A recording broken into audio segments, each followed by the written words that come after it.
What happens when you take a Dodge Challenger SRT Hellcat, already one of the most savage muscle cars on the planet, and inject it with demon DNA?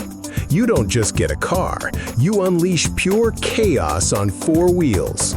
This isn't a commuter, this isn't a cruiser, this is an 892 horsepower street-legal monster built to tear the quarter-mile to shreds.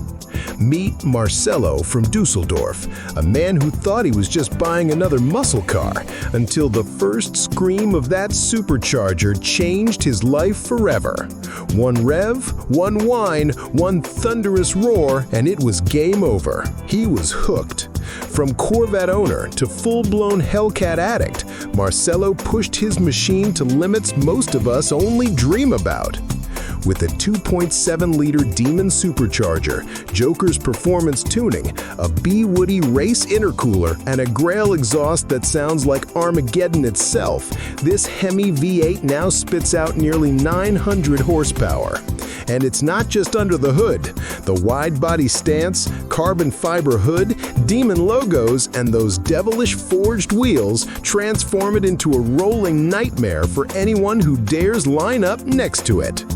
On the drag strip, it's nothing short of terrifying. Marcelo's Hellcat blasts through the quarter mile in just 10.3 seconds. 10 seconds! That's hypercar territory from a Detroit-born muscle machine still rocking its Harman Kardon sound system. And when it's not burning rubber, it's turning heads with a look that screams menace from every angle. This is more than a Dodge Challenger. This is a fire-breathing beast forged in America, refined in Germany, and baptized in the smoke of burnt tires. It doesn't just drive. It devours asphalt, annihilates rivals, and proves once again why the Hellcat is an untouchable icon of raw horsepower.